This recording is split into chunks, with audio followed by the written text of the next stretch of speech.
weeks ago, Black Opal sent me a PR package, and so I decided to integrate the product into the Honey Badger workbook, Chapter 6 Brows. Let's get into it. I start off my brow routine by cleansing my face, and then I proceed to mattify the area using my loose powder in the shade Banana Bread from Huda Beauty. I do this because I want to create a matte base for me to start working with. The brow area forms as part of the T-zone area, which is most likely to produce oil during the course of the day. Next step, brushing my brows using a spoolie in the same direction and placing them into my desired form. I have medium to full natural brows, so shaping them is fairly easy.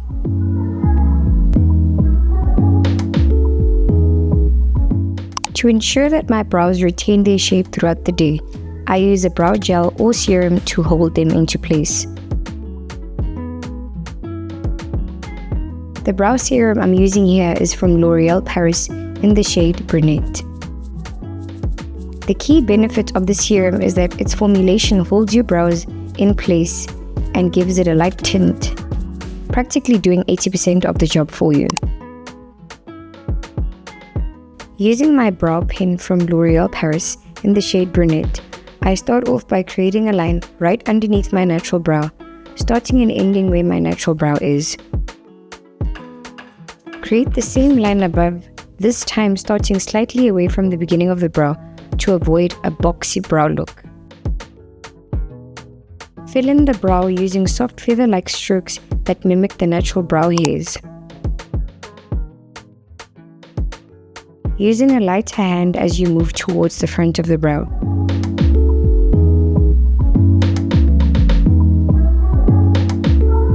I prefer my brows natural, feather-light, and following the natural growth pattern. That way I know it will always complement my face shape and I will always get it right.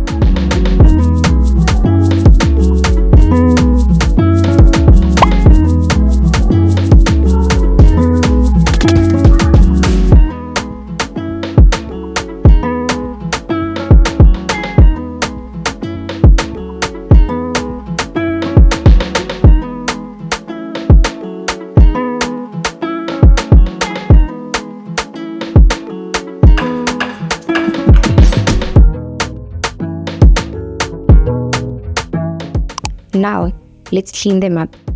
Using my concealer from Hues and Tones, I will be cleaning up the brows and creating a base for my eyeshadow application. I use a concealer 2 shades lighter than my skin tone to help highlight the brow area, as well as create a bright canvas for my eyeshadow pigment to go on. My preferred tool is a flat square brush to help me further achieve accuracy when lining up the brows. This is also the time I use to match the shapes of the brows because, as we all know, our features aren't always all the way symmetrical. Once the product is distributed, I use a dense, compact, short bristle brush to evenly distribute the concealer. Ensure to blend out any visible edges.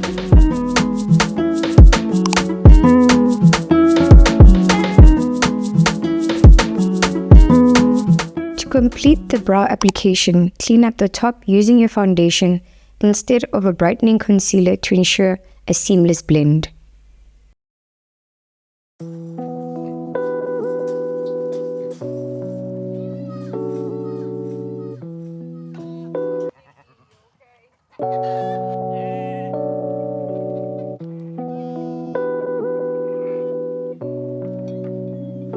Cause all these pictures we be painting.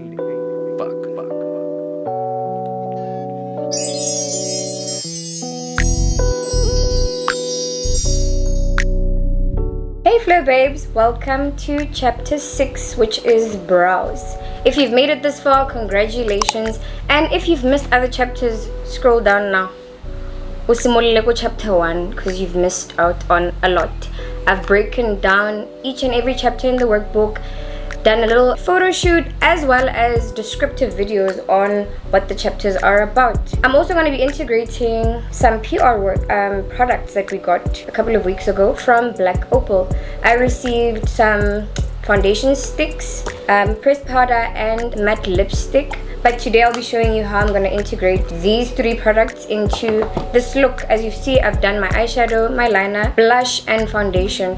So now this is the part where I'm going to bring in contouring. So these foundation sticks are much darker than my skin tone, so I opted to use them to contour rather than as my main foundation because they don't match my skin tone. So yeah, let's get into that. I'm gonna open this now. Oh, before I do that, the shades are chestnut and carob. Carob. Chestnut and carob. Yep. There we go. So I'll be using that to contour my face. Like what you just said there. Just like that. Come on. Do you need help? Like, I don't understand. Like, were you in the army? Sweetie, please check their handbags for knives.